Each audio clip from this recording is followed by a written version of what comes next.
feeling stuck, trapped by barriers holding you back from reaching your full potential? Well, let's bust through those barriers so that you can live your best life. Hi, I'm Matt Brooks, founder of Matt Brooks Coaching, and I'm passionate about helping people overcome barriers to achieve success. Join me for insights, strategies, and inspiring stories as we explore practical tips and powerful tools to unlock your true potential. This is the Barrier Busting Podcast.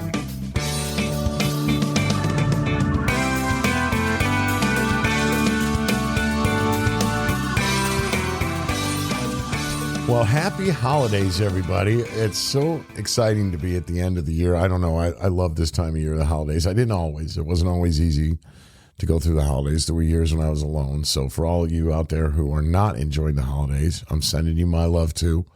But to everybody else, I hope you're having a wonderful holiday season with your family and friends.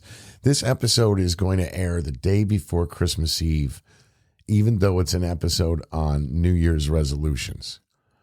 Now, why am I doing that? Well, it's simple. We tend to think from the minute Christmas is over, the minute we're done with Christmas, we start, if we're prone to making New Year's resolutions, we start thinking about what those resolutions will be.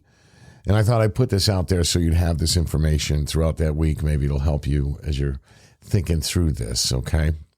So let's talk about New Year and the New Year and New Year's Eve, because here we are. What do we do on New Year's Eve? Well, we party, right? We party up a storm. It's a big night for that. But we also make resolutions. And what do we do shortly after New Year's Eve? We break or give up on those resolutions, right? Why? What is this whole ritual about? And why do we do it year after year, especially if we continue to fail? What's up with that, right? Furthermore, why is this tradition upon the new year? You ever think about that? Why not on our birthdays or Halloween for that matter? Why the new year? And when did this whole thing begin? Where does this come from? Well, it turns out this has been a thing for quite a while, about 4,000 years, in fact.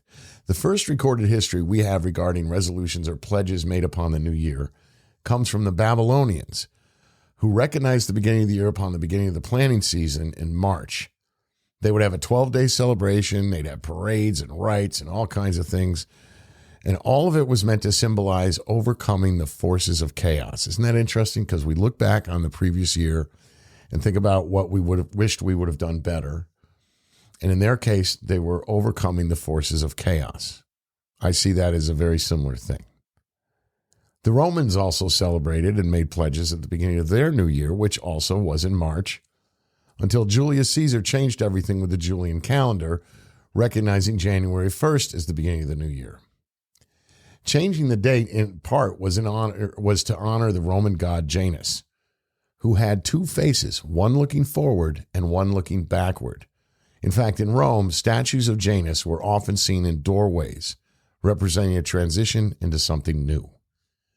Many other cultures have celebrated the new year and also made pledges, just like we do today, and all to represent an optimism for the future, a fresh start.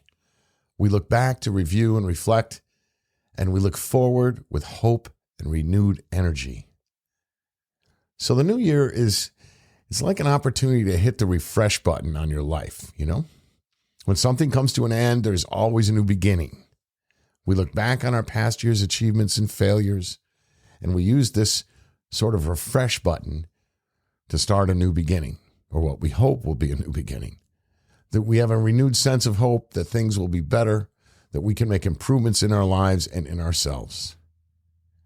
So given this overwhelming sense of tradition that we all experience, and I mean all of us, all over the world, why do we fail so miserably at this? Here's some interesting statistics. Roughly 70% of us make New Year's resolution, and almost that many typically make 3 or more resolutions. This year I'm going to lose weight, go to the gym regularly, start a new hobby, socialize more, cut down on carbs, stop drinking soda, read more, etc. However, only about 9% of us actually complete those resolutions. Get these numbers. 23% give up on their New Year's resolution within the first week. 43% quit or fail by the end of January. And 80% quit or fail by the end of February. 80%. So why is this? What's going on here? Think about it and be honest. How many New Year's resolutions have you made in your life? And how many actually happened? Come on, be honest. Well, I suppose that when it comes to abandoning our resolutions, there's probably as many reasons as there are people. But there are some reasons that are more common than others. The most common reason, of course, is that our goals are set way too high. We think too big. We decide on broad, sweeping changes, but often with nowhere near enough thought behind how to achieve them. We have high ambitions, but they may hinge on unsustainable or unrealistic methods to achieve them. You might hope to become fluent in a foreign language, set yourself a goal of reading 50 books this year, or even quit your job to become a circus clown for that matter. I'm not saying that those things are impossible to achieve, but let's be real here. The likelihood that you'll make such sweeping changes is slim. And let's be real here as well. Big changes feel cool, right? They feel cool to think of and say. But humans are not necessarily good at making big sweep changes. We aren't. Big changes don't come easily. And in order to achieve them, and this is one of the reasons why they don't come easily, there must be a certain level of discomfort, and typically for a long time.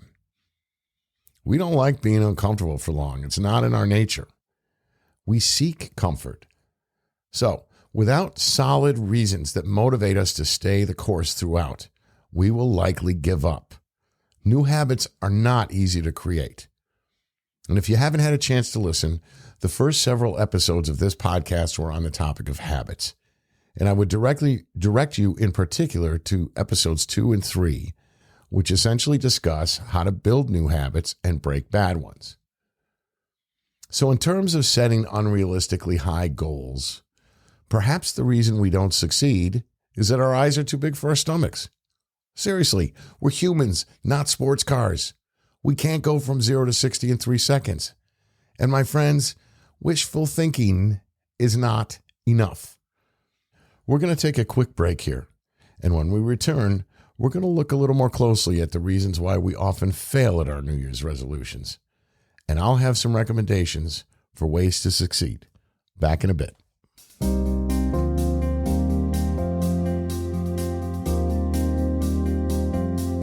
Feeling overwhelmed? Struggling to find balance in your daily life? At Matt Brooks Coaching, we get it, and we can help. With over 25 years of nonprofit executive experience and an MSW with a clinical focus, Matt Brooks offers personalized coaching designed to help you rise above your challenges and live your best life. Whether you aim to advance your career, enhance your skills, or simply find more clarity and peace, Matt is here to be your partner and ally. Visit mattbrookscoaching.com to book your free discovery session today. Take the first step towards a brighter tomorrow.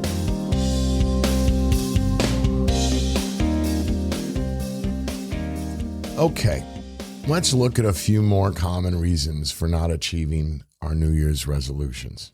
Here's a biggie: tradition. And let's be clear about this. Tradition is not a solid enough reason. Really, it's not. We need to have a why, as in why are we really doing this? And that why needs to be solid enough to motivate us to do all the work necessary to make the change.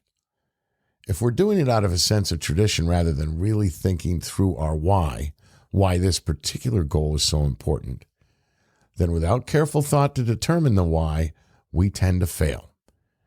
So don't make a resolution for tradition's sake or because you feel pressured to do what everyone else is doing. You'll most likely be setting yourself up for failure. You got to dig deep to know your personal reasons for the goal and determine if it's really important enough to you to do all you need to do to create this change. Then, once you are absolutely clear on your why, think through and evaluate all possible routes to achieving it. Don't just go the most obvious route. There may be other methods you can use, other paths that will lead to the same end, and those other paths might work better for you. Instead of setting a goal, say, for reading 50 books, ask, what are you really after here? You want to expand your knowledge base. That's what you're really after. Okay, what is most interesting to you? Perhaps instead of saying you'll read 50 books, say you want to be exposed to 2 new topics this year. Let's say, for example, art history and, baking. Start small and read what you can when you can. Now, instead of potentially failing at reading 50 books, you have instead broadened your knowledge base regardless of how many books you read. Another reason we fail is, believe it or not, optimism. Now, we need optimism to change. We need to believe we can do it, but it is nowhere near enough to carry us through. We need realism too. Be realistic. Set attainable goals. Make sure that the goal and everything you will need to do to achieve it is sustainable. Ask yourself, does this feel sustainable? Am I going to have the discipline to really sustain this thing? We also fail because we simply might not truly be ready for change. And that's a fair reason, by the way. Oh, it sure feels good to say we'll make some type of change and think we'll do it, something that in our mind will be a huge improvement in our lives. But if you're not ready for the change, it's a fool's errand. You got to really want it, but you also got to be ready to accept it. And if there's something you want to change, which, for instance, is something you do to self-soothe, like eating too many sweets or smoking pot every night after work or things like that, then it's even going to be harder to change if you're not really ready. So listen, just be realistic, not grandiose. Another big reason we fail is that we focus too much on our goals and not enough on our systems. If you listen to my earlier podcast on habits, I discussed many ideas from James Clear's book, Atomic Habits, a great book. I can't recommend it enough. One was his point that goals give us direction to go in, but it's our systems that encompass the processes that lead to the results. As Clear states, you don't rise to the level of your goals. You fail to the level of your systems. We really need to think through our systems or put in place new systems that will truly support these goals. Again, I talk a lot about this in my prior podcasts on habits, so you can get several ideas on implementing good systems from those episodes. Mainly, though, it speaks to how carefully one should think through a resolution. Not make it on a whim or because it feels good to say, but rather carefully think through not just the goal and the why behind the goal, but the systems that will need to be in place to achieve the goal. Now let's go back to the first reason I mentioned in terms of failing to achieve our New Year's resolutions. Our goals are set way too high. In a sense, our eyes are too big for our stomachs. My advice, make smaller, more easily attainable goals that may eventually lead to that bigger goal. Instead of saying something general like you're going to lose weight or something big like you plan to lose 30 pounds, decide that your goal will be to lose 3 pounds a month. This is easier to focus on and easier to achieve. And guess what? If you falter from time to time, and you will falter, that bag of chips, bowl of Tootsie Rolls, or basket of onion rings will get you. If you stick to your goal as best you can, 3 pounds a month, then by the end of the year, those 30 pounds might be gone. 3 pounds a month is also something that's achievable. And if, for the most part, you achieve this, what you lose, having done it in such a methodical way, will very likely be sustainable. So make small and reachable goals, ones that are easier to stick with day after day. Ease into the change. Start with small, simple, and attainable steps. Build smaller daily habits that will eventually add up to bigger habits. And if you think little daily habits don't add up, Winston Churchill, Prime Minister of England during the World War II period, right? Winston Churchill had 2 interesting daily habits: writing and, of all things, bricklaying. He had a saying, 2,000 words and 200 bricks a day. Now, I don't know how many walls he built, but he published 43 books in 72 volumes. And as best we can tell, he wrote about 2,500 speeches. And he did all this, by the way, while being a bit distracted by a few other things like running a country and fighting a world war. Look, the new year is a time for reflection, and it is a time for renewed hope in the future.